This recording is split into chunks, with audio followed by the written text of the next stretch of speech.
He was 15 and I saw what he did. I saw he killed him. He was 15 and I let him go. 20 minutes later, 2 men from my unit never came back. I have lived with that decision for more than 70 years. My name is Daniel Carter. I'm 96 years old now. Most of the men I served with are gone, but I still remember that morning like it happened yesterday. It was April 1945. Germany was collapsing. Our unit was moving through a cold forest outside a small village. Tall pine trees everywhere, wet ground from the rain the night before. When soldiers move through woods like that, nobody talks. Snipers love forests. You never know who's watching from the trees. We had already lost 2 men that week, both headshots, clean shots, professional shots. Whoever was out there knew exactly what he was doing.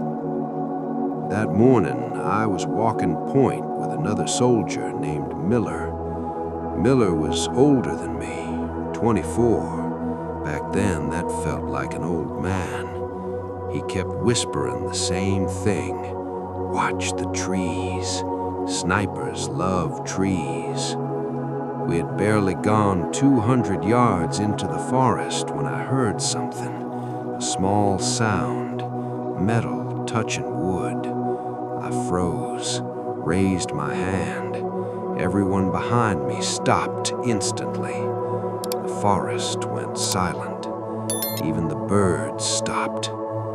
Then I saw him, high in the branches of a tall pine tree, almost invisible between the needles, the rifle resting on a branch, and behind it, a thin young face, a German sniper.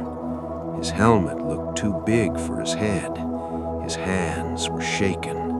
He couldn't have been more than 15. His rifle was aimed directly at us, at Miller. My finger tightened on the trigger. For a few seconds, none of us moved. Then, something unexpected happened. The boy slowly lowered his rifle and raised his hands. I shouted for him to climb down, and that was the moment everything changed. For a moment, nobody moved. The boy stood there in front of us, hands still in the air, his rifle lying in the wet leaves. Miller stepped forward slowly, picked up the rifle, turned it over in his hands. German sniper rifle, well maintained, clean barrel. This kid had been shooting at us for days, maybe weeks. The rest of the squad was watching, waiting for someone to say what came next. The rules were simple. Enemy sniper, captured behind the line. He shouldn't walk away. Everyone knew that. The boy kept staring at the ground, breathing fast. I could see his hands shaking. He couldn't even look at us. Miller leaned close to me, his voice low. "Danny, what do we do with him?" I didn't answer right away. I kept looking at the boy. His face was thin, dirt on his cheeks. He looked exhausted, like he hadn't slept in days. War had turned boys into soldiers, and suddenly I couldn't stop thinking about my younger brother back home. He was 14 when I left, probably looked just like this kid by now. Miller nudged my shoulder again. "We can't take prisoners today." He was right. Our orders were to keep moving. No escort, no time to drag someone back through the forest. The rest of the men were getting nervous. One of them muttered quietly, "Just do it." Another voice behind me said the same thing. Nobody wanted to say it out loud, but everyone understood. The boy finally looked up. His eyes met mine. He didn't speak English, but he understood what was happening. You could see it in his face, that quiet moment when someone realizes their life is about to end. And something inside me broke. Maybe it was the way he looked. Maybe it was the thought of my brother. Or maybe I just didn't want to be the man who shot a child. I picked up his rifle from Miller's hands, walked over to the boy, and placed it back on the ground beside him. Then I stepped back and pointed toward the trees. Run. For a second he didn't move, like he didn't understand what I said. Then he grabbed the rifle, turned, and disappeared into the forest. The trees swallowed him in seconds. The forest went quiet again. Nobody spoke. Miller looked at me, shook his head slowly. "Danny, I hope you know what you're doing." At the time, I thought I did. I thought I had just saved a boy's life. What I didn't know was that 20 minutes later, 2 men from our unit would be dead, and it would be because of me. After the boy disappeared into the trees, we kept moving. Nobody said anything. The forest felt different now, quieter, heavier, like the trees themselves were watching us. Miller walked beside me. Every few seconds he glanced over his shoulder. I knew what he was thinking. The same thing everyone else was thinking. Did we just make a mistake? But no one said it. We moved deeper into the forest, carefully, step by step, branches cracking under our boots, wet leaves sticking to our uniforms. About 15 minutes passed, maybe 20. The trees started thinning out ahead. Beyond them was a dirt road. Our trucks were waiting there. Everyone relaxed a little. The tension started to ease.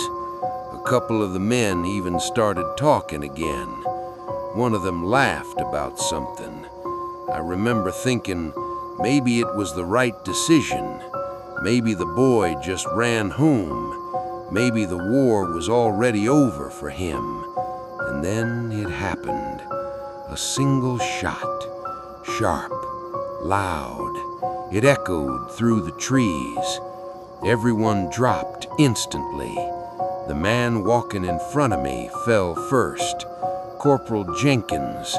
The bullet hit him in the neck. He collapsed without a sound.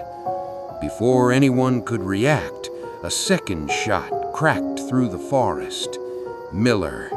He was standing 3 steps to my right. The bullet struck him in the chest. He fell backwards into the mud. For a second, nobody understood what was happening. 2 shots, 2 men down. Perfect shots, sniper shots. Then someone shouted, "Sniper!"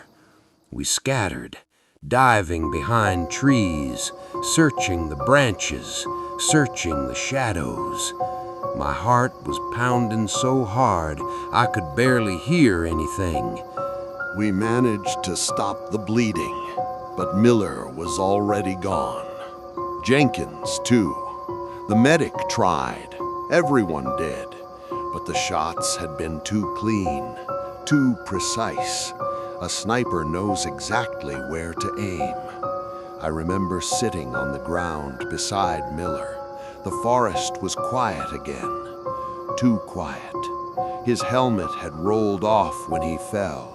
His eyes were still open, staring up through the branches.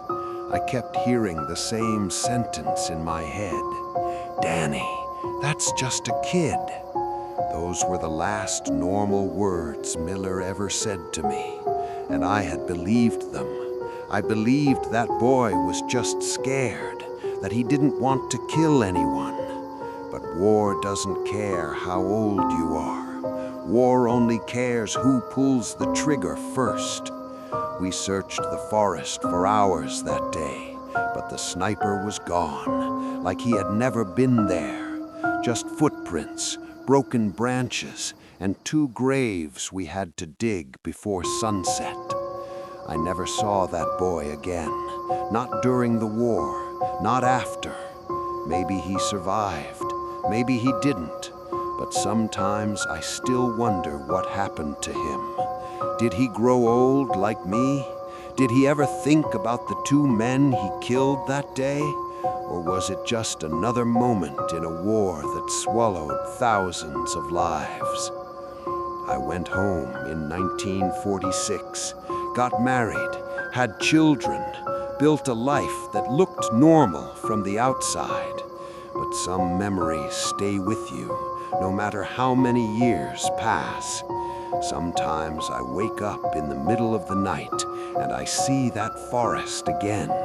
The boy in the tree, Miller standing beside me, saying those words, "That's just a kid." And I remember the moment I pointed toward the trees and told the boy to run. For most of my life, I told myself I did the right thing, that I showed mercy, that I saved a child's life. But the older I get, the more I understand something about war. Mercy can still kill people, and sometimes the decision you think makes you human is the same decision that destroys someone else. I'm 96 years old now, and I still don't know if I made the right choice.